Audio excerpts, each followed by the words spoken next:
Here on New Realities TV, and we'll be ready to start. Thanks for your patience.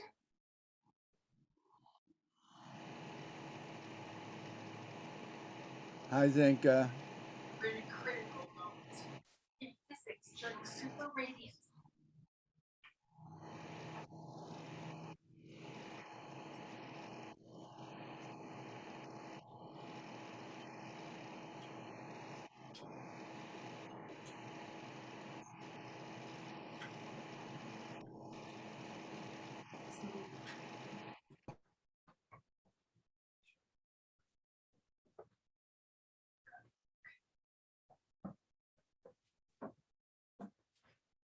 All right, welcome everyone. Thanks for being here. I just want to thank the Sedona Quantum Consciousness Center for having us here live in Sedona. It's great to see everyone. They just got off of a potluck and biocharger. And I also want to thank Ben for coming out tonight to do some filming and some tech support for us tonight. So thanks again. Yeah, thanks, Ben. So tonight is a special night. It's 11:11, and we've got quite the expert here to talk about not only numerology, but astrology and kind of the fabric of the universe and what happens when you go a couple layers deeper.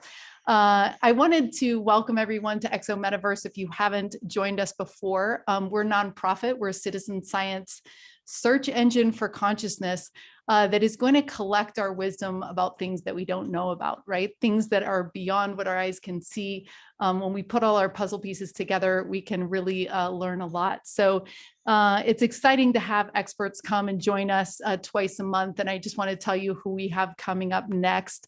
We're going to be having Area 1358 as a recorded broadcast next, because the next session is going to be on Thanksgiving. And we're going to be showing you absolute breakthroughs that we've been having on our interdimensional radio research. These are on a harmonic of the speed of light at 144, 101. We get different sounds coming out of them. And Tracy has been getting all sorts of interesting things happening. So we're going to be talking about that on the next session. I want to give a shout out to Daniel and Greg, who've been working really hard this week, getting everything ready for the Lightning in the Grid, which is going to be a 22 million person meditation in joy, which is going to be happening in January. So stay tuned for that. We'll see if anything wants to come through the radios during the interview.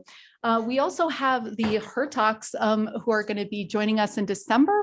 And we also have Dean Radin, which is very exciting from the IONS Institute. He's one of the most famous parapsychologist scientists in the world. And of course, the Hertox wrote the Keys of Enoch.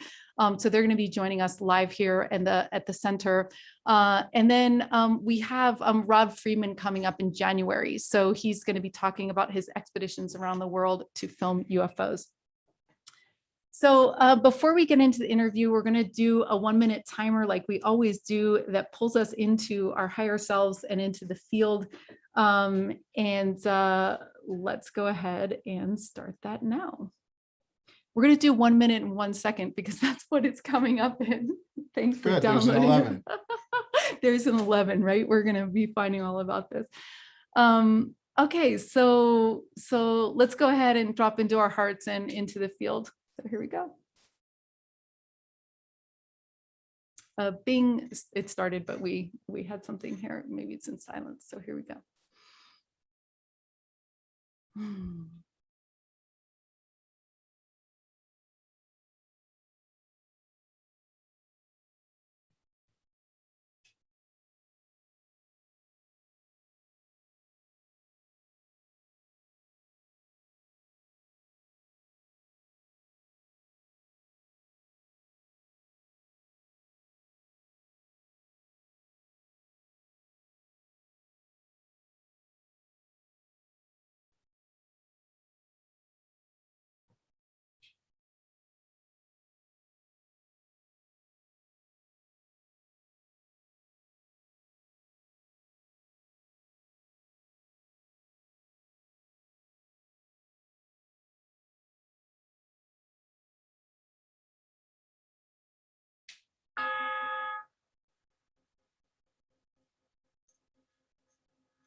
part worked.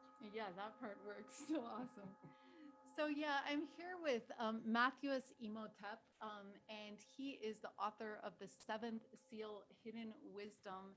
And he's been researching this stuff very, very deeply for over 30 years. So he's always talking about all the wisdom that's hiding in plain sight. And we're going to go into some of the details of that. He brought some graphics and everything like that.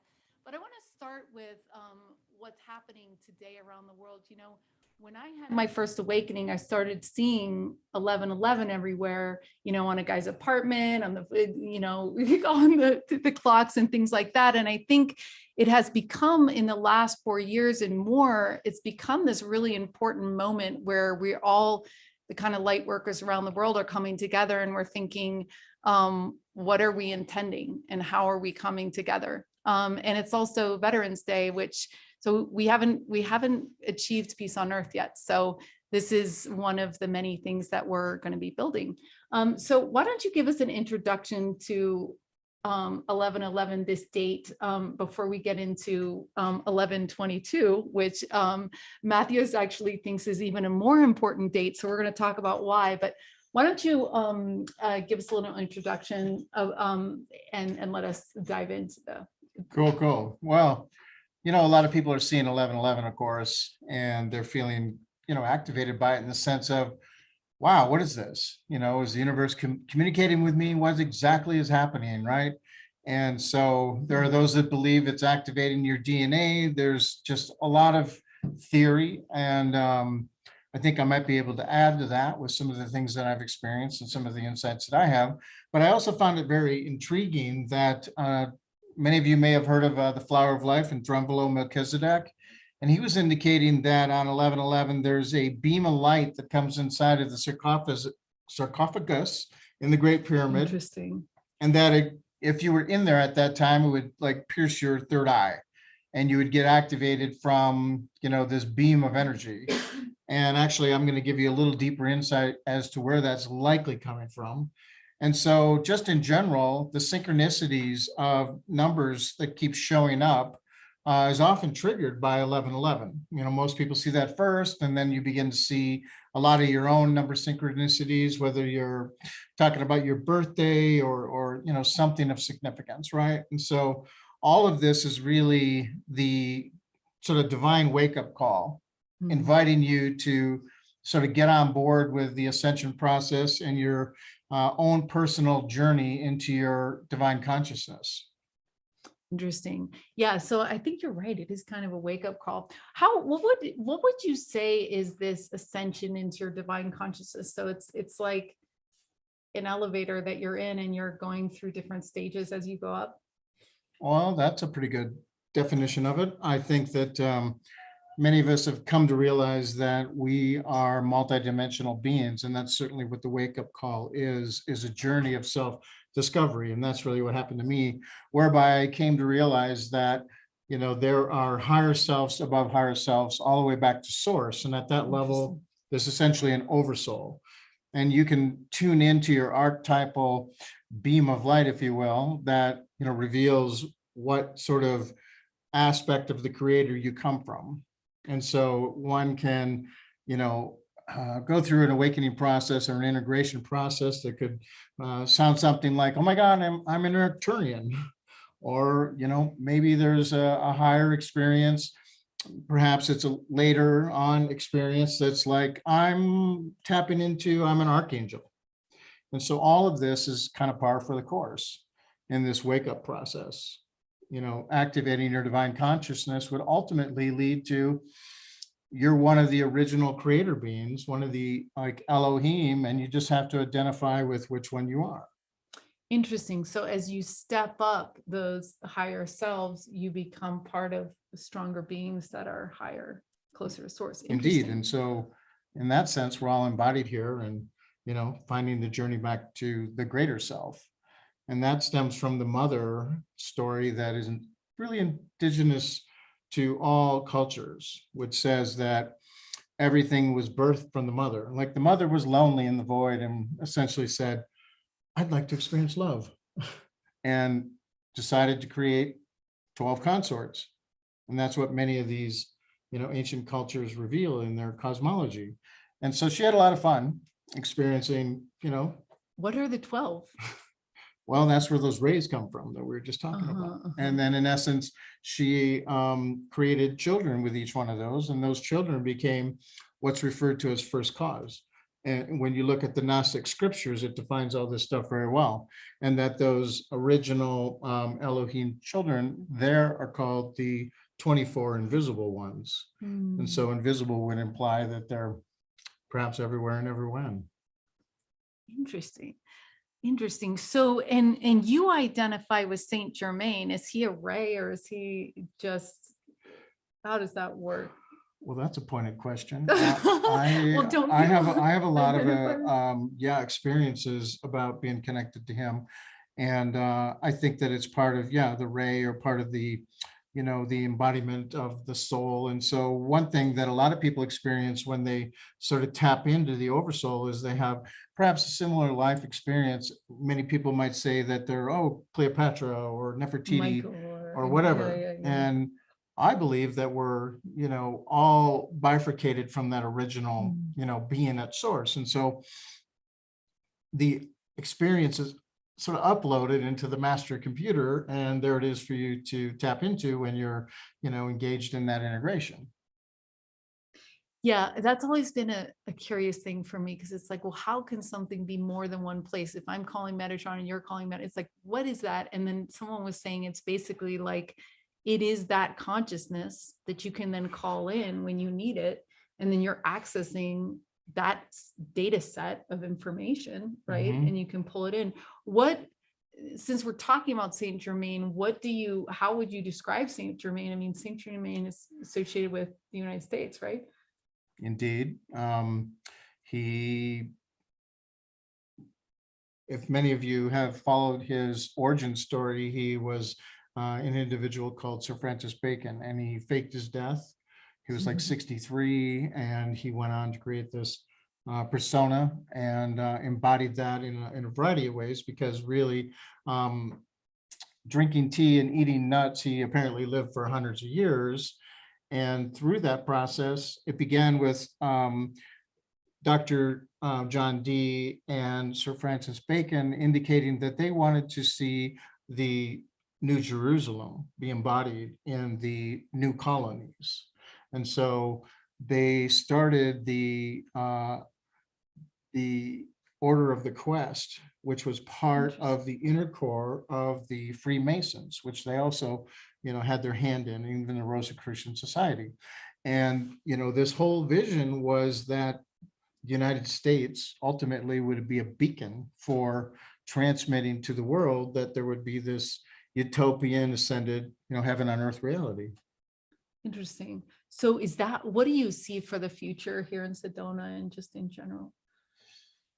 Well, it's a vast, powerful vision of being the capital of the New Jerusalem, the new Atlantis, the new earth, literally. Sedona. There's messages coming through my partners and even myself. When I came here over 22 years ago, I'd recently returned from Egypt, and I knew that the Ascension flame was released from the temple in Luxor, and part of it came here. It's lodged over in Cathedral Rock. And so I've been trying to create a healing center and temple ever since then. Yeah, interesting. Yeah, there's a lot of talk that a lot of people are coming into Sedona because we have an amplification with the electromagnetics, and that we could create a powerful, place that people could come and heal and find themselves, and also, set up some prototypes for what we're moving into. So that's interesting. And that, what do you see in terms of healing and things like that? How would you create something on that line? Before I answer that, one thing comes to mind about that guy, Drumbelow Melchizedek. Many of us who lives here in Sedona have an awareness of this, by right? the way, his flower of life material and the like, right? And he talked about the 100th monkey concept. You guys familiar with critical mass being, scales being tipped, right? Yeah. So the idea too, right there, is that if we put a model together here and we all live it and breathe it and resonate that high vibe through, this is sort of like a subwoofer, okay? And if we pulse the planet from here, it's really going to go across the grid and send that signal. And so the signal could very well be, embody your divine self, and you're going to be washing potatoes and not eating sand the way those monkeys did from island to island. It could just be that simple. So yeah, that's interesting, because we were talking about fire in the grid and actually sending out, if things are created in the astral plane, sending out our intentions to, literally through our hearts and minds instead of through traditional means. So we always want to remember that we're entering a kind of a new state of, well, it's not a new state of physics, but it's a new, our basic understanding is changing toward that. So it's interesting. Well, the quantum reality is that for sure. Like, there's some water technology that we're aware of, that the hydrogen can vibrate at this perfect frequency, and it can transmit instantaneously to every other hydrogen molecule in like 1,000-mile radius, and instantaneously all water is transformed into its purest highest state, in the image of the perfect, molecule. Wow. So this could very well apply to what we're talking about. So if we implement a model here, everybody steps into their highest, best version of themselves. It could be that easy, that we literally just, quantum permeate the whole, grid. Yeah, because as all of you guys boost your own, vibration, frequency, joy, you're doing it for the people around you, whether you're in the supermarket or whether you're with someone. Do you want to show some of your graphics? Because we're going to start to really unpack this idea that there are all these symbols around us. They're talking to us, as is everything in your life is really a conversation with source. And sometimes, a lot of the mystery schools and things like that have tried to explain how this all, boils down to these sounds and to these numbers at the lowest level. And I know it's something that you've really gone deep in to try to understand and unpack that.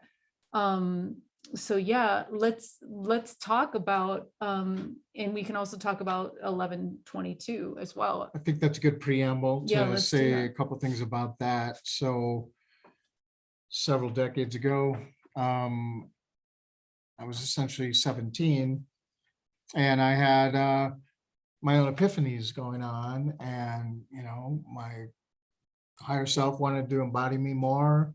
And what caught my attention was every time I had sort of a striking idea, and I'm going to write it in my journal, the real super bright ones, I looked at the clock and it was 11:22. I'm like, what is up with that? It keeps happening, right?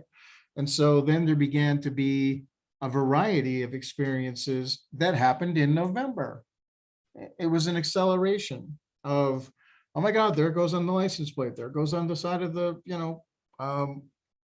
number on the semi, etc. Like billboard. Like all of a sudden, it didn't take long where I was like, okay, I'm listening, And then I had a variety of other experiences that just were, you couldn't ignore them.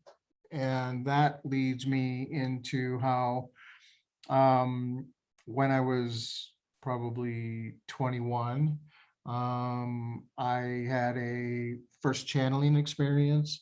And I was like, I feel a connection to the Great Pyramid. What's that all about?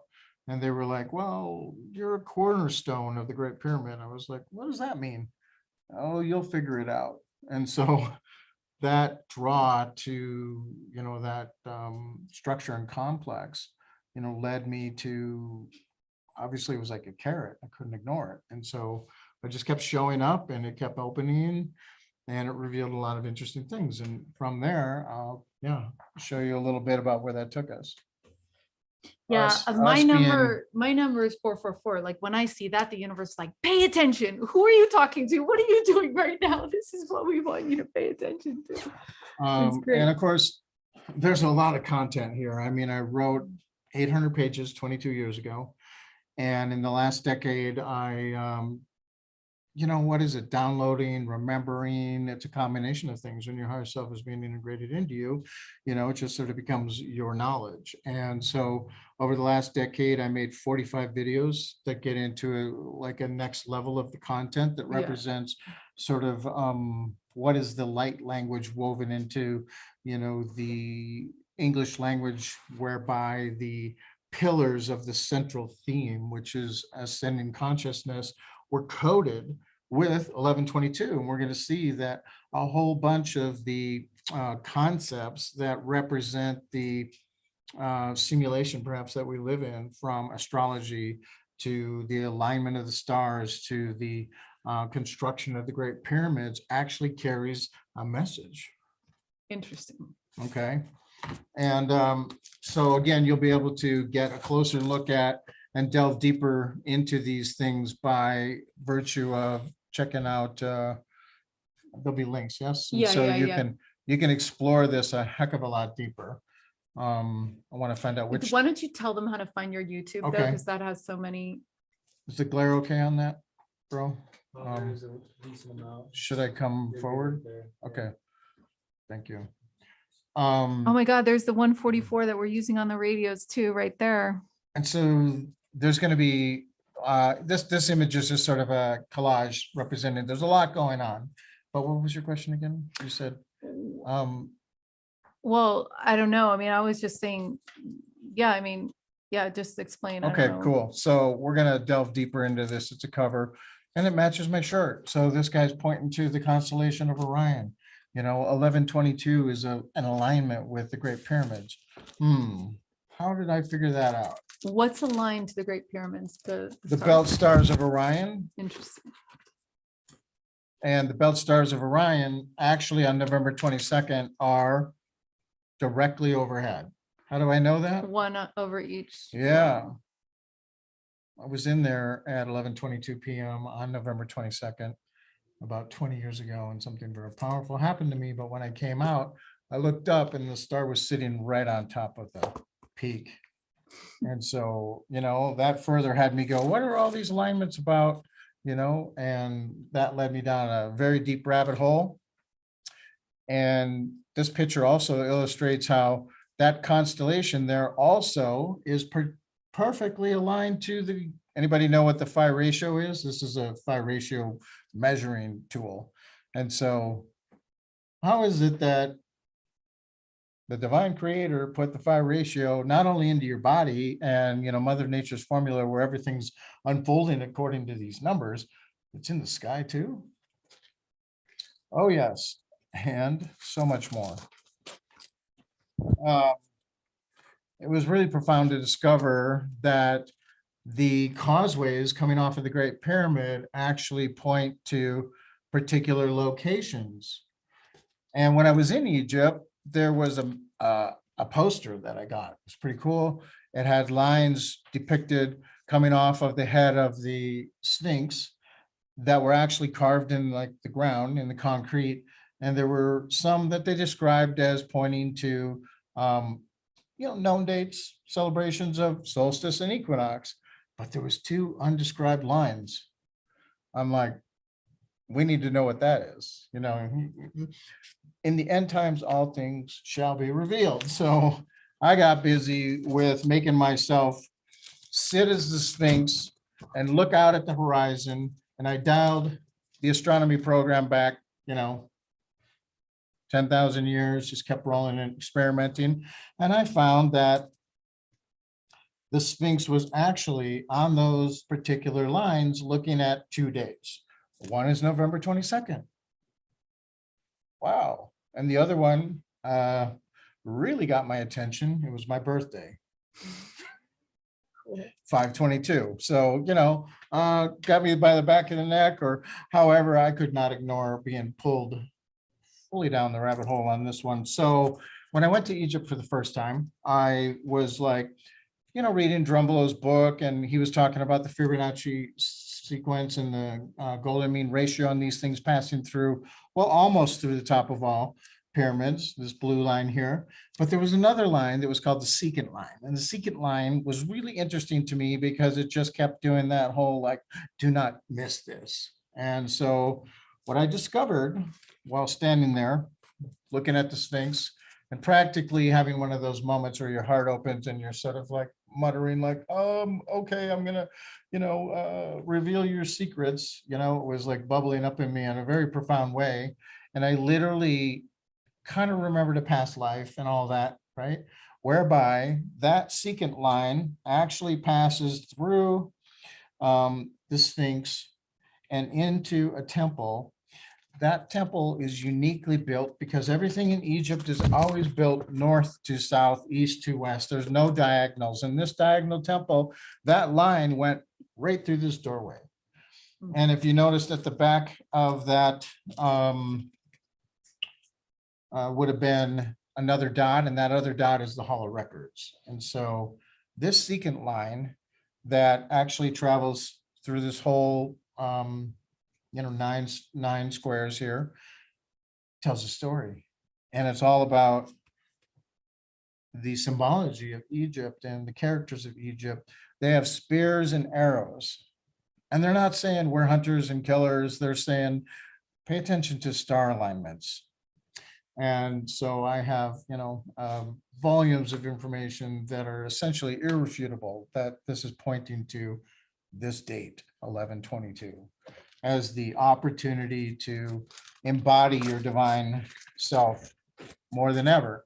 And again, there's a lot of stuff in these videos, the content is deep, whereby there's examples in the Bible where it's describing Egypt. There's examples in the book Enoch where it's describing Egypt. And so there's a lot of theory about how old these pyramids are. In my experience, shall we say, they're millions of years old. And actually we have civilization after lost civilization after forgotten story. But one thing remains true: the echo of a particular centerpiece story. And we're going to learn about that as we proceed. It's also really profound to understand that the Sphinx actually carries 4 primary qualities. It has holes in the top of its head for horns of the bull. It has the body of a lion. It has the head of a human. And those of you that understand astrology would relate to, that's the 4 fixed signs. And Scorpio, the low sign, you see each sign has a high side and a low side. So the low side to the sign Scorpio has a high sign, and that's either an eagle or a phoenix. And so that's where your wings come from. And so there's a great message that's being echoed throughout all of this. And that message is so paramount that many things were done to make it not forgotten.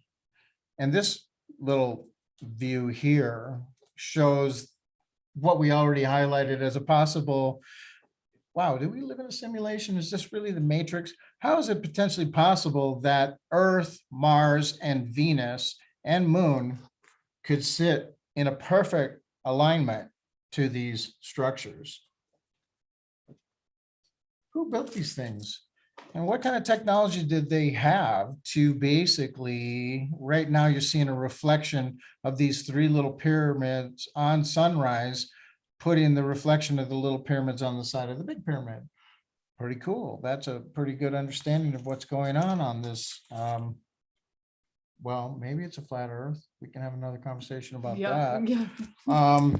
But how is it that on November 22nd, it creates a perfect image of the big pyramid, little pyramid off of this little tiny one hidden behind here, to echo that this alignment, this whole story is so profound, we're going to make you pay attention if you're paying attention. So why is it called the Golden Gate? Lovely. Well, you got gold and silver because one gate is the silver gate, the other gate is the golden gate. When's the silver gate? It's 522. Oh. And these gates represent the male and the female, the mind and the heart, the left and the right, because everything is about balancing these opposites. And that's what the story becomes as you dig deeper into this. The Golden Gate also has a couple characters on the zodiac. The zodiac is kind of like the gospel in the sky. And there's the key characters that are revealing, deep concept. And so you got this guy taking control of the snake here, sitting right behind the scorpion, and this character over here at Sagittarius is Chiron. And so the story on all of this is quite profound. Takes a minute to describe, but what I'd like to enunciate is how you pronounce this guy.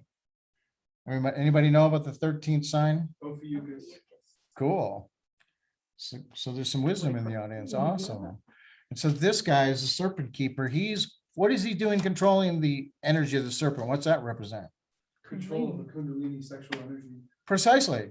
And when you activate the whole system, church wanted to cut that off. Don't play with that. Don't be in touch with your whole self, right?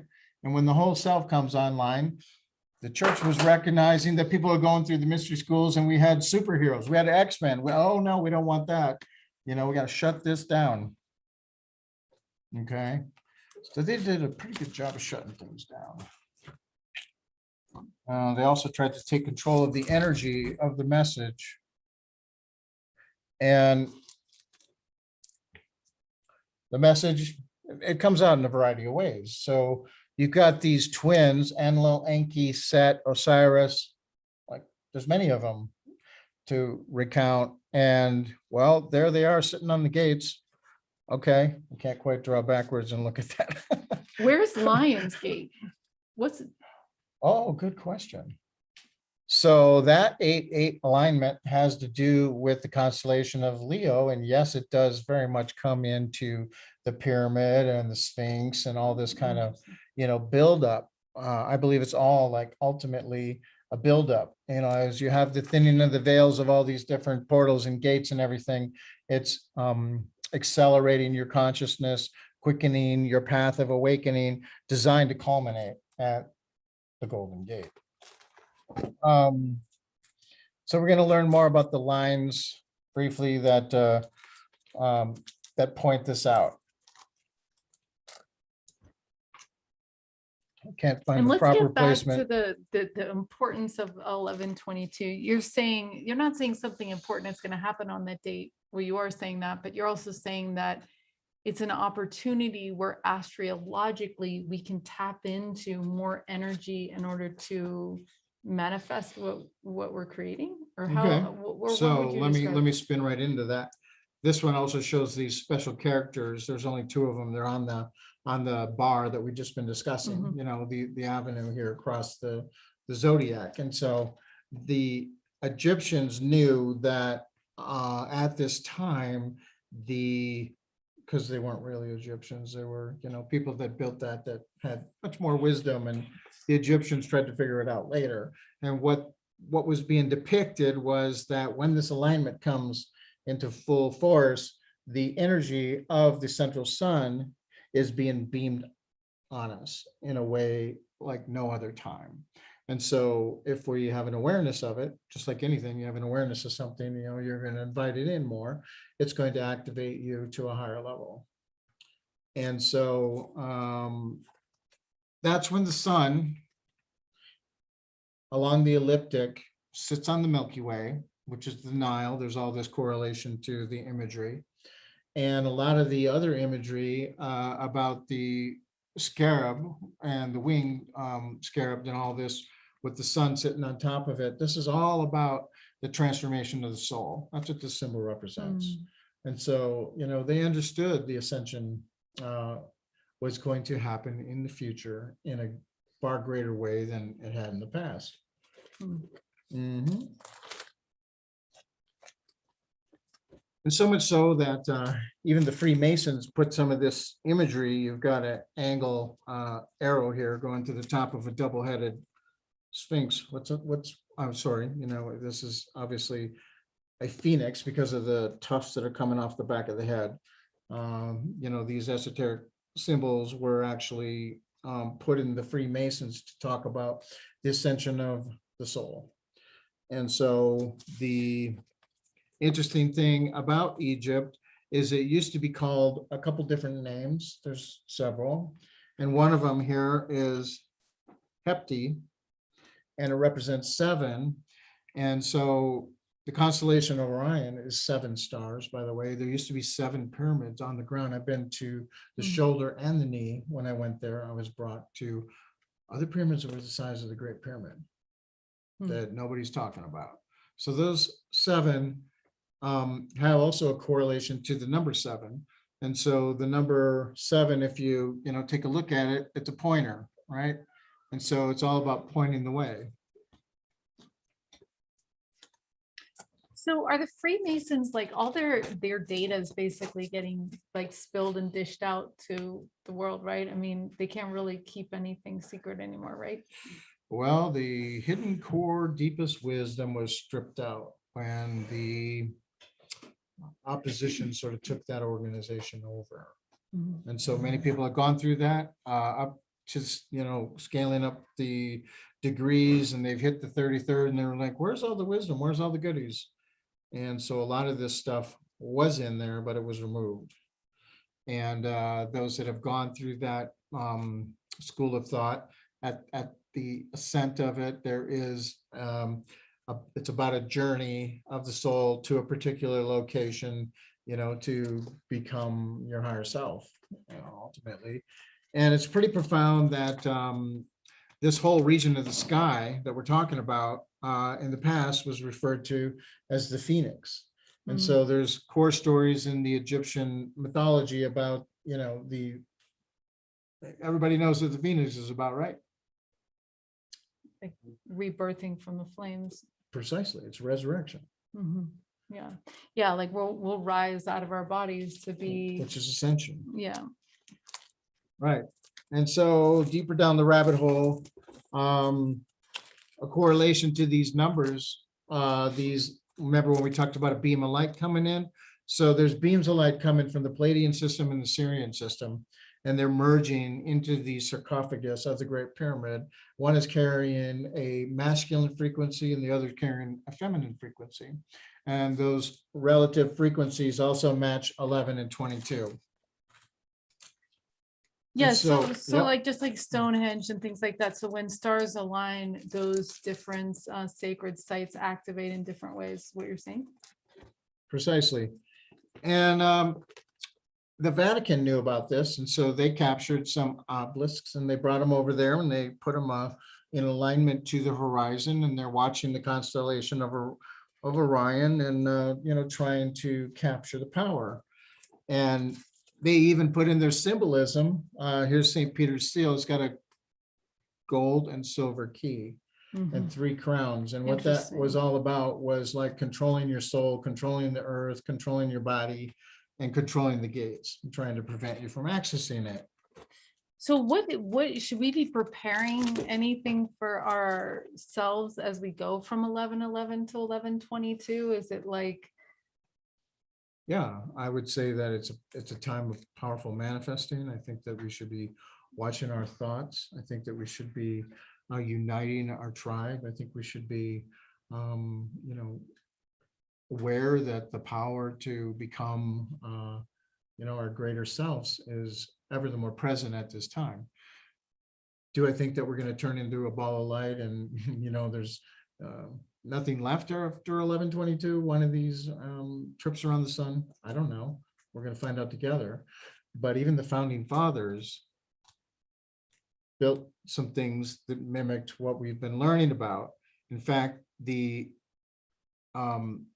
Lincoln Monument was designed to be a pyramid before they opted into, putting the president in a chair, and it was looking across the reflection pool and tracking this alignment. So the church knew about this stuff. They even put the imagery right on a cross. This cross over here has the 4 fixed signs. We learned about the lion and the human, and so how are they putting this right in front of our face and we don't know what they're talking about? Some of the other symbolism that they're putting in front of us here is an 8-pointed star, which is the fixed signs, solstice and equinox. And one of the bars of the fixed signs is the 1122, 522 gate. And that mimics what we have in the Temple Dendera. You can see, the primary X and then, two interlocking 4 points for an 8-pointed symbol. Why do you think that they're calling it a gate? Okay, well, the portal. We're right on cue. Okay, cool. That was understood esoterically. Here you have, some symbolism that's very much like open your third eye and jump through the circle gate, and the signs of the two characters that sit on the golden gate. So I think gate is more of a terminology that we're bringing. I don't think it's a translation from the past.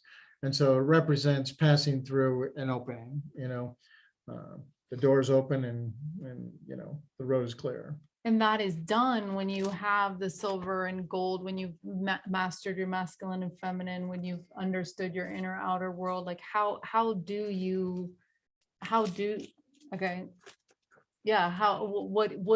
are those, what is in your understanding the idea to get out into your higher self, into another layer of reality? It's a great question. So in the Gnostic scriptures, which I highlight in my book a lot, many of you might know what that is. These lost books that were found before the Dead Sea Scrolls, and they had like half of the Bible that, like you might have a parable and it sort of stops abruptly in the Bible, and you have the rest of it in the Gnostic scriptures. That's sort of like the hidden wisdom of the sentence. And one of them in particular, Gospel of Thomas, saying number 22, says, Jesus is being asked, like, how do we ascend? How do we enter the kingdom of heaven? And he says, first they're like, do we be like little children? Do we fast? Do we pray? He's like, no, you make the inside like the outside. You make the above like the below. You make it so that male's not male or female's not female. And when the two become one, then you enter the kingdom of light. And he kind of corrected him. It's like, not heaven, it's light, and it's right now. And so that's a powerful statement. And there's another one in the Gnostic scripture that talks about, you make the left and the right one and the same, the past and the future one and the same, the above and the below one and the same. So it's all about bringing everything fully into the eternal now moment. And you balance, the mind and the heart at the core of it, so that harmony doesn't have your ego running away, doesn't have your, living with your heart on the sleeve and being taken advantage of, so everything is in proper balance. This leads into a little bit about what Sir Francis Bacon did.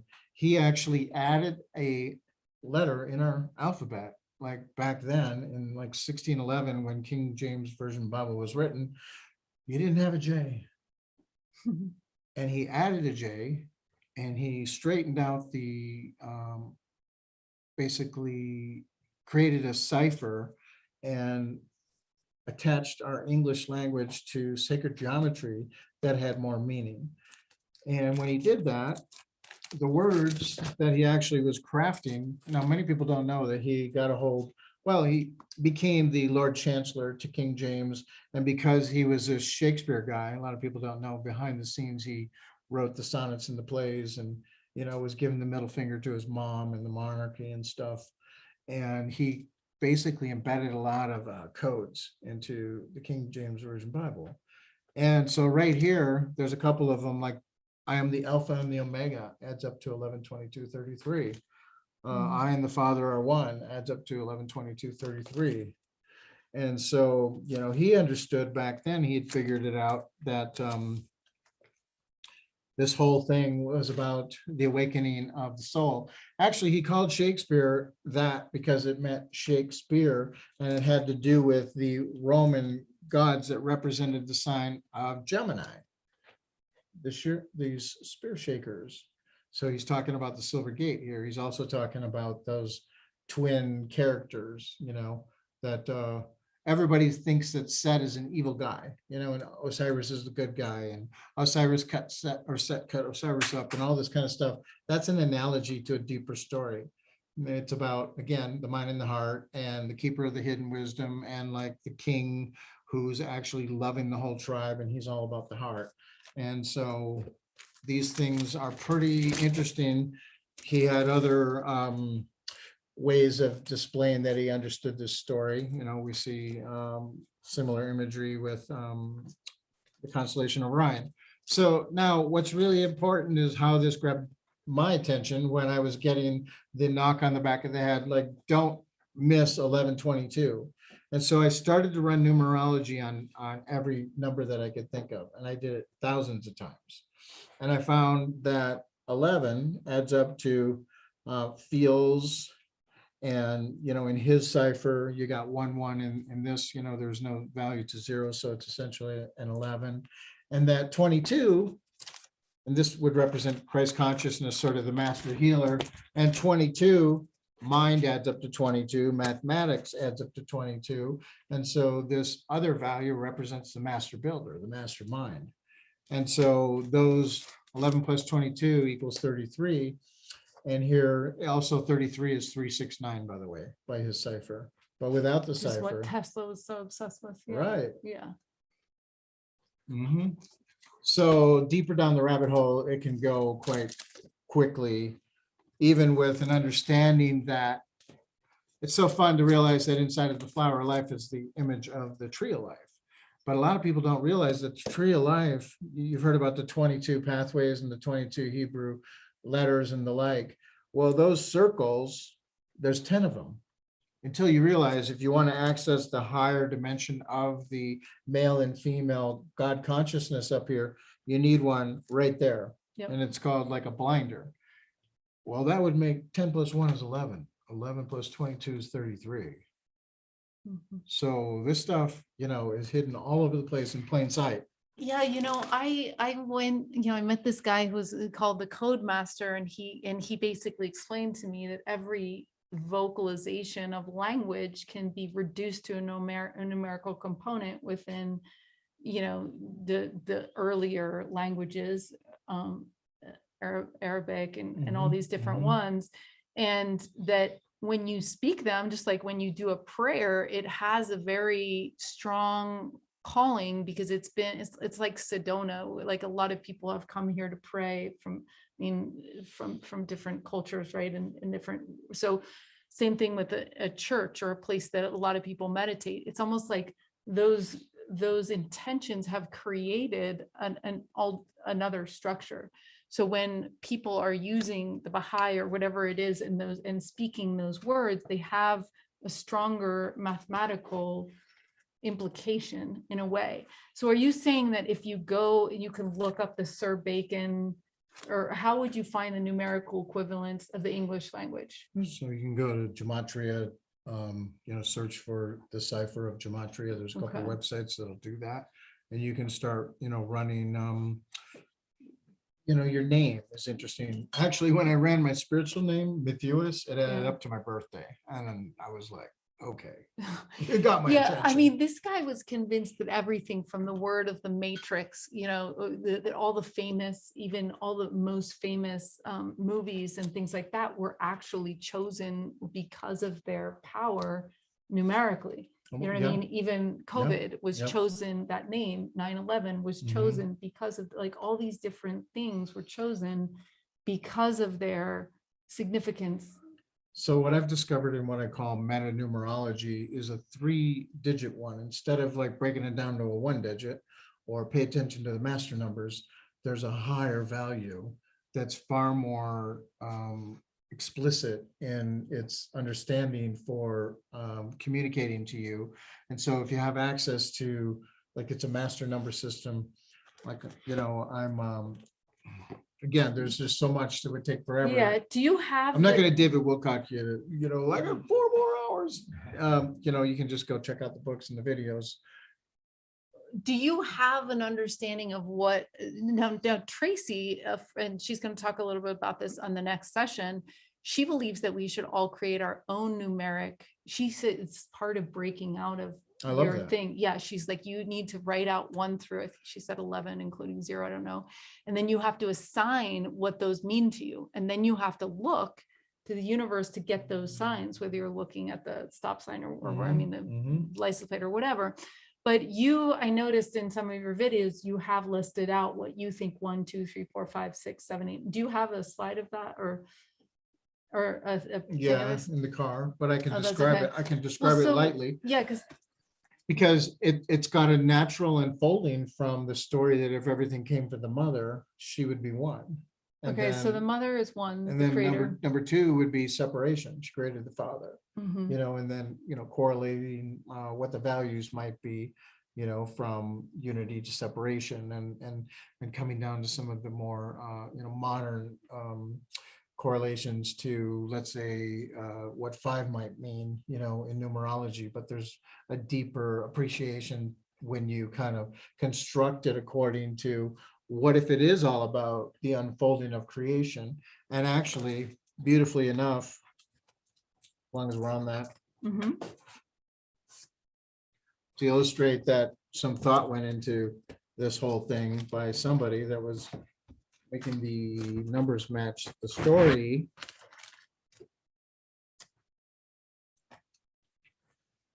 Yeah, so why was Tesla so obsessed with 369? I mean, he was fully obsessed with 369.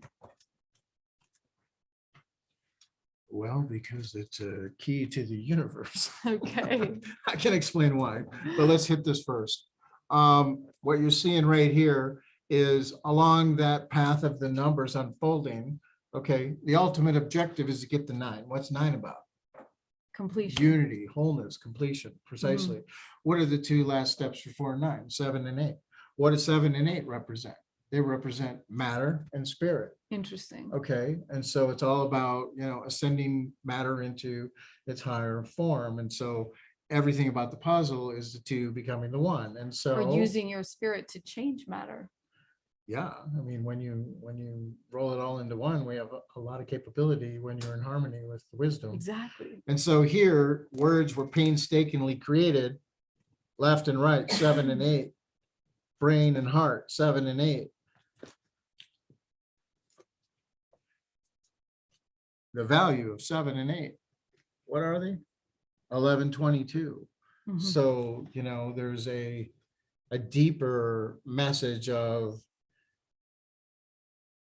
this whole harmony of the mind and the heart is the key. When everything gets blended in, and we all blend, together, we all get along together, and stay balanced between all these paramount elements, Yeah. then we're going to function in our highest capacity. Let's talk about that a little bit. Let's ground this back into that. Like, so how does one balance your heart and your mind? And can Ben, can we get a time check real quick? 7:24 or 8:24. Okay, so in a few minutes, we're going to go into breakout sessions, and we're going to talk about your contact experience. So in fact, we actually, it's 8, okay, yeah. So in 5 minutes, we're going to wrap up the interview. We're going to go into your contact experience, and we're going to do questions from the audience. So, but let's talk about what does it mean to you if you're saying that is the holy grail of getting out of your body and into your higher self, and then creating matter, like using your heart and mind to create the world around you. How do you do that? Well, one of my first experiences about healing an animal, I felt like I was focusing a beam from my heart and from my mind into that wound. And I felt that it was my intention and my desire. And so it was a blend of, my thoughts and my feelings, in the perfect harmonized beam. And you healed an animal? I did. I was 22, was the first time that happened. But of course I was, in my whatever, like 10, 11 tweens. And I'm like, this wounded bird, I should be able to heal it. But I didn't know what to do. I didn't put a formula together. Yeah. And that experience affected you the rest of your life, or? Oh, precisely. you begin to be like, wow, is anything possible? Mhm. Of course, when I was 8 and had a precognitive dream, I dreamt of what was going to happen the next day, exactly the way it happened. I was like, oh, there's more going on than meets the eye, and it just makes you pay attention. And, you want to be the best person you can be. You're just going to follow the clues. And the more you knock, the door's open, right? Interesting. Yeah. So the more you ask, you receive the wisdom you need. Yeah. So what would be your desire for your life? Like, what are you creating? It's a big vision. I've been working on it a very long time. It's coming to fruition beautifully. It's more manifest this November than ever before. We can get into that if you like, but it has to do with providing the funds for everybody's projects to transform the planet. Great. Is that tied into Saint Germain or? Well, sure. I mean, what do they say about him? He's, the master of freedom, the master of sovereignty, the master of whatever. Like he's, being the guiding force for the planet to undertake its ascension. So, it's all hand in hand. How did you know that was your mission? Well, I had some voices speak to me when I was 19 that I couldn't ignore, and it compelled me to step it up, and I've been doing the best I can to step it up ever since. So it was kind of like a clairaudience situation? It's like my future self, my higher self embodied me and walked me into the bathroom, put my face in the mirror and turned my eyes are hazel, turned them green in front of my eyes, and I was like, get my attention, and it started to speak to me, and it said, you live forever, you are here to be a teacher in the end times, and a couple other things that I don't know how comfortable I am saying, but literally it was like, and after I got released from that, I was like, yeah, I kind of know it, and how do we get to do it now? And yeah, it's been a long time in the making. Yeah, I think we're all been a long time in the making of our lives. And so it's interesting that you're telling us that this is really the opportunity between 11/11, knowing that we're already halfway through the birth canal here. And then on the 22, like saying, why did I come here? Like, what am I birthing? Like, what are we creating here? What is my piece, right? So I saw the future when I was 22. I was shown a glimpse of it, and it had to do with, my father also invented a computer system, so that's how I went to work at the Pentagon when I was 23, and a lot of the glimpses of the future just kept coming true. And I also, when I was 17, got this book, Jane Roberts Seth Speaks. Any of you know that one? What does it talk about all the time? Your thoughts create your reality. And I was like, really? I better pay attention to my thoughts. And I started to experiment, and sure enough.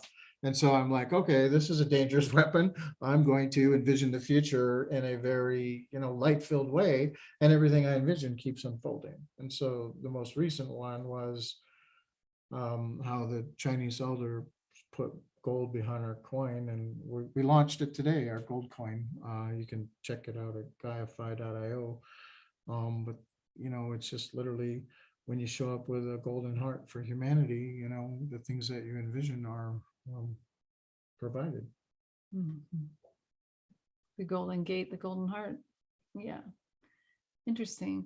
So we're going to go into breakout groups right now. And we're going to talk about in those great breakout groups. If you don't want to go in, so Ben's going to open the breakout groups, but if you don't want to go into the breakout groups, just stay in the main group. We're going to talk to Mathues about his contact experience. This is all recorded, so don't feel like you need to stay in the main room because you'll be able to get their archives. And we want you to talk about what experiences have led you to know your mission or are starting to lead you, and if you see the number 11/11, and you can also talk about your contact experiences. Cool, that sounds like fun. I know, right? So, and this is also a chance for you to get feedback and support and love from the people in our EXO Metaverse community. So if you all are going to get 4 minutes each, 4 to 5 minutes each, there's going to be 4 people in the room. Wait till Ben puts you into the right breakout group. And then you're going to have a designated timer that's going to give everyone that time, and that's uninterrupted. If you want feedback, you can ask for it. So one of the things we've been working on at EXO Metaverse is this idea of really talking about having people come out and talk about their experience with contact, whether it's through meditation, dreams, higher realms, angels, higher selves, aliens, whatever it is. And then really kind of piquing the curiosity of other people, and then actually using citizen science to lead people into whatever experience they want. So if they want to do it through dreams, have the resources there to do that, et cetera, et cetera. So, so tell us about one of your contact experiences, or your first, or one of the more interesting ones. Yeah, there's been a few. Are we talking ultra-dimensional, interdimensional, extra-dimensional? Are we talking ET? Are we talking? Well, ET would probably be good because this particular group is most interested in that. But if you want to talk about your higher self or something like that as well. So just Okay, well, probably, I guess the biggest one is when I was 29 and a spaceship landed in my backyard. And I got onto it and I went up to the mothership. And I was consciously awake for the whole thing. and they let you remember when you got back parts. I could have, but my own psyche sort of shut some of that down, frankly, because it was, kind of jarring. But the way it got started was really interesting because I was living with this spiritual teacher woman, and she was like saying, I'm jumping in the craft in the backyard. And I'm like, can I do that too? She's like, oh, sure, but you have to contact your guides. And I'm like, okay, how do you do that? And she pulled out a angel Ouija board. It was like totally redesigned, right? And she goes, okay, put your hands on this. And we asked a question and we started spelling a word. And I go, I have a whole sentence up here. It's going to take a while. She's like, that's what that's for. Threw it aside. She's like, what are they saying? And so, I spewed out a whole paragraph of how connected we've been. It was the Arcturians and how, long we've known each other. And actually that night when I went to bed, I still had the open channel, so to speak. And I'm like, can I come up? And they woke me up out of my sleep, like, you're like, what's going on? And I opened up my one eye, and there was a black eye, big one, looking at me, and I saw the reflection of myself, and I closed my eye, going, oh, and the voice in my head goes, you called. We're here. Let's go. Well, yeah. So that's pretty contact of first through fifth kind, I guess. so you went out, you went to your backyard, you went up, and then. Yeah, I saw the earth get small. It sure looked like a marble from up there, by the way. And I, remember parts of it. And when I came back down and we sat on the bed and we, I was examining her section cups and, having kind of a intimate conversation about how much we love each other, and went back to sleep, I began to dream, and I had like 4 dreams that kept morphing until the moment I woke up. I last remembered being dropped off like from a white van, and we were over at a warehouse, and they showed me a tour and blueprints, and then I could remember the other morph dreams and the whole thing about checking out section cups. And then that night there was a group channeling, and basically the other being that showed up with her at the foot of the bed, her name was Jazz, his name was Sayaj, and they beckoned me to take a ride, and I'm like, hey, why did you make me forget? And through the channel, Sayaj is like, we didn't do that. That was you. You were a little freaked out up here. Yeah. And then I don't know, like years later, I went and did a regression, and I remembered the parts that I might not have wanted to remember at first.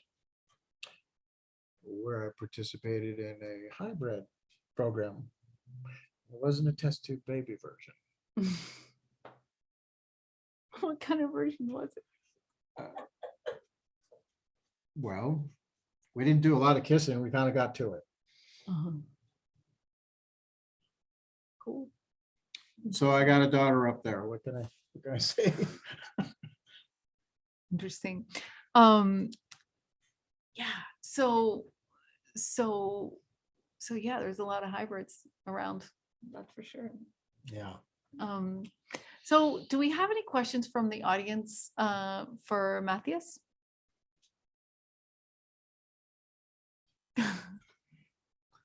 If you stun, I think I stun messed up looks. the timing, and usually we have them asking questions, but I think we got everything sort of laid. Yes, I have a question. Okay, great. Oh, a voice in the box.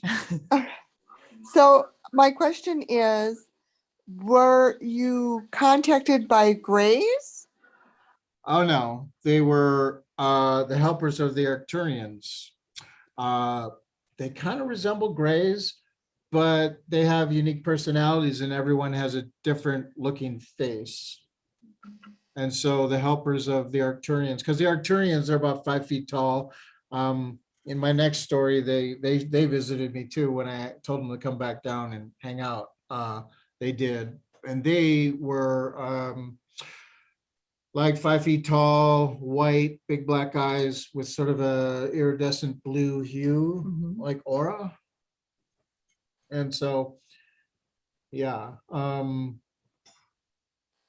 not sure how they have these helper beings, but they're really sweet.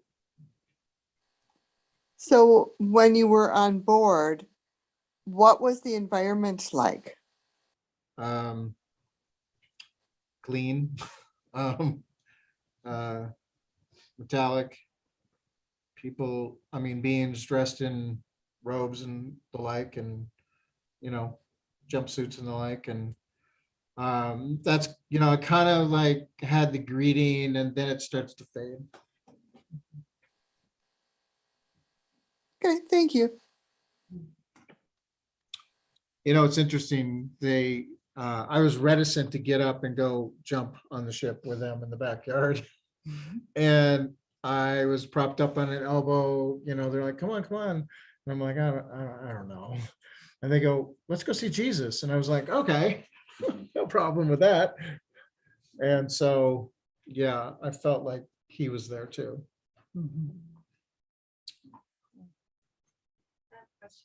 Yeah. You seem to have open contact and an open dialogue, which is really wonderful. And I'm wondering if you have a practice, something you do every day that just helps center you, or like what you resort to whenever you need some type of centering or to open more of a line of communication. Yeah, I did a practice like that for quite a long time. You know, dropping in and just feeling that connection through breath. And I mean, it could even be walking. It's just, you know, going to the harmonic of it, sort of. And there was a lot of conversation. In fact, I used to have the Ascended Masters speak to me very openly in my head for a couple decades. And all of the conversation stopped when I almost died in the hospital. Another long story, but they kind of, you know, when I went through that initiation, they kind of were like, so we're not going to communicate with you like this anymore. You know, you kind of made it to where you're, you know, mastering your own path now. And so it's been rare that they come in and say something. It's pretty important when they have to come in and say something. And so it's been less and less of that super open dialogue. You're welcome. Any other questions? What are the core things that you want to communicate to the world right now? Well, love is, you know, the most powerful force in the universe. So More love and not less is always the message. And, unity consciousness is all about how we, like here in Sedona, we're building communities together, the guilds that are coming together, all the exciting things about how we can, be representatives of the new earth and basically build a light capital, and represent global transformation is all predicated on that we be the examples of love and compassion and understanding and, really embody the principles of, what Christ consciousness is, right? And, from forgiveness to, even humility. And let's be the examples for the whole planet by, embracing one another. What's been the hardest part of your journey as you've matured over the years and done your work and embodied your purpose?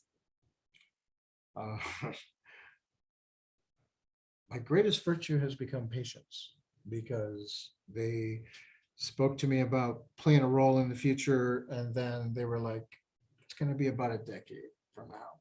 I'm 26 years old. I'm having a channel, confirming things I was saying, because I always did a check-in channel type situation on my birthday. And they're like, everything you're envisioning is going to happen in 10 years. 10 years rolls around, I do another check-in. They're like, about that. We didn't want to tell you 20 years because you might have checked out. I'm like, great. What the hell am I going to do for another decade? Whatever you like. Another decade rolled around, and my tune in was like, we're here, right? One more decade. So one more decade implied right now. So the toughest thing has been, believing that all the golden age divine perfection was going to be, provided for the golden age activation, but I had to wait. Hopefully it's just November 22nd. We're ready, man. We're ready. Yeah. Yeah. I have a question. Yeah. You're talking about having seen glimpses of the future, or you were talking about this a little while back, but it's more probabilities and timelines, isn't it? That's a little confusing in terms of seeing a future. Can you just go into that a little bit? Such a great subject. Yeah, timelines are malleable. There's a bit of a silent time war going on right now for the collective consciousness to be, anchoring in what we're going to experience. So that's a very good point. There's a lot I would like to say about that. Because I believe that we've been going through cycles of time where we've repeated this exact moment before, where we almost optimized these gates. And, there was a great reset because when we got through it, there wasn't enough people that embodied their divine consciousness to sort of tip the scales or launch the ambassadorship program into space that, transforms other planets. I mean, whatever it is, it has to do with, we literally can manifest whatever we want. And so collective consciousness is way more powerful than we realize. And I'm losing track because of the other things that I might like to say, but those are stories that take too long in the sense, I think that we have the pinnacle expression right here. Like if we have enough people, believing a particular thing in this, transformative hotspot of Sedona, we can actually anchor in the highest divine timeline. I hope that was helpful. It was. What glimpses did you get? Because you said specifically like I was showing glimpses of the future. Oh, yeah. So what, was it, if you take it away from the probability and the influence of the collective, what, and then you were showing glimpses and then teased like every. Okay, so that was like a utopian heaven on earth where there was cryptocurrency, whole globe united, There was a lot of positive systems. I wouldn't call them AI systems. It was like everything was functioning in its highest capacity for effectiveness and efficiency. And, like the types of things that you're talking about, where, we were utilizing the technology to, assist humanity. Not the version where, Al Bielek or somebody like that, who I also met, some decades ago, told the story of how he went to the future and it was AI and everything was chill. You were lackadaisical on the couch and you didn't have, an ounce of inspiration to change anything, let alone, evolve your spiritual growth. Everything was, AI handled, right? And so we're not headed to that kind of outcome. We're headed towards one where the technology is assisting the process of becoming. And in fact, the search engine we're building is going to be hand built. It's not going to be built by AIs. It's going to be built by our own experiences and our own hearts, one by one, link by link. Yeah, we're going to talk a little bit more about that on our next session for Thanksgiving. But I'll give you a hint. We're going to be changing our name to LightNet. The internet has a dark web, and then we have the internet, but not everything on the internet is going to go into this future that we're building. It's going to be the LightNet, and we're going to be building a very powerful system to, like you said, help us all get through to this clarity in our lives, this balance in our lives, the balance of our masculine and feminine, the inner and outer, and really this magic carpet ride does arrive. It does arrive when you let go, right? And I think that it's a very contagious condition. And we can do it by finding our joy, because when you find your joy, you can get through some of the healing that you have to get through. And you can also help other people. And that's the point of all of this, right? Is to be in this joy moment. Absolutely. And we've joined forces in that effort. It's going to be an interesting ride. It's exciting. Yeah. So we're going to close the breakout groups. So can you broadcast a message to them and just say one more minute? And is there anybody that wants to share their experience with 1111? How the synchronicities show up in your life? Maybe we could talk about what is synchronicity to you? Like, what do you think it is? Is it the gong bell of your life saying this way? What is it? Yeah, I believe it's the lead into the alignment that has you communicating with your higher self and with the universe, so that you become, more one, in the sense that all the things that are sort of your highest path, are breadcrumbs of synchronicities. That's And it's laden with numbers, it's laden with meeting people. There's a lot of that happens here in Sedona, of course. And so, the quickening of your puzzle pieces being shown to you is exactly what happened to me. I mean, I couldn't ignore it. And it was so cool too, because when I had a friend of mine edit my book that the first draft version 22 plus years ago, I'm like, I kept calling him, did you edit it yet? He's like, no, it's still in my briefcase. But you said that the synchronicities that you write about are real profound. He's like, I haven't even opened the briefcase, and synchronicities are like beginning to show up in my life. Like, what is this about?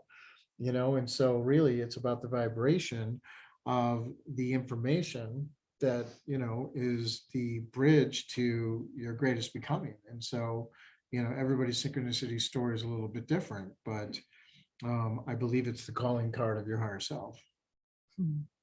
Does anybody want to share a 1111 experience or experience of synchronicity? Yeah. I think it's wonderful that you say gone, because when I was inquiring in just for the meeting, because I see them a lot, and for me it's natural that some people wonder and ask, and what my explanation to this person was being closer to the gong, being closer to the resonance. So we're in a sonic matrix of vibration keeping us all collected together. So the the repetitions feel like you're closer to the gong, you're closer to the resonance of things. So Mhm. that's my general experience around the repeating numbers and the resonance of them in the gong form. Cool, cool, cool. Yeah. So go ahead and close the breakout groups. And we'll check in with the EXO guys on the Zoom. And if not, we'll close and yeah. So I'm gonna ask, Ben, let me know when they're back.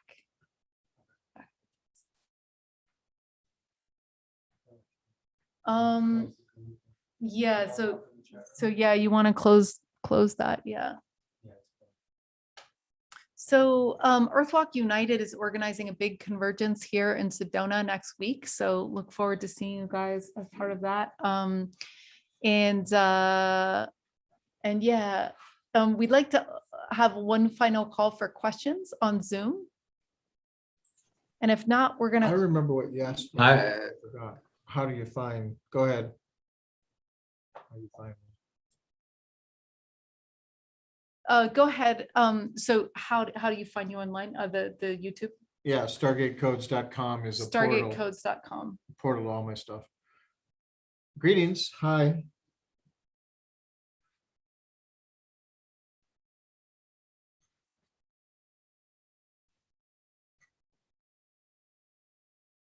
I just want to apologize to people on Zoom. Since I'm not used to doing it like this, I didn't have the time and we're a little bit, sometimes we share contact experiences, but everything's a little bit whacked right now. But do we have any questions or other comments? I have a question. Yes. Hi, this is John. And thank you so much for great presentation. I love your shirt. That's my birthday, 11/22. Oh, how special is that? So I just got great energy from tonight. Thank you so much. Thank you so much. My pleasure. I want to shout out to Ruby, who's and Ben, whose birthday is also a different Ben, 11/11 today. So, Oh, fantastic. Happy Yeah. birthday. My daughter's birthday. oh wow. Ah, Special birthday, very special. So let's do one more minute of silence now. We're going to call people to this mass meditation at firethegrid2.org in January 13th. And we're also going to call some intention, call your higher self to come into your body. Why don't we try that? So we'll just spend one more minute here together where we're really going to call our knowingness in. So if we're unclear about what the next step is, if we're unclear of what we're going to be asking for on the 22nd, if we're unclear about how to get those golden and silver keys in our hands so that we can find our higher self, let's request that help now as we spend some time together in silence. Here we go.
Okay, everyone, I want to thank you for being here tonight with us. We'll see you in the beginning of December as we take our break for Thanksgiving. And thank you for your curiosity. I'm glad you woke up at an early age. I'm glad you had all these strong experiences in your 20s, and I'm glad you you went into the depths of the mystery schools and the Gnostic scripts. And I'm glad you translated and shared what you could through your books and through your online channels. And I'm glad that you had the patience to stay the course, knowing that your mission is to provide financing for the new world. And I wish you all the luck in those endeavors. Thank you so much. It's totally happening. So we're very thrilled. Thank you.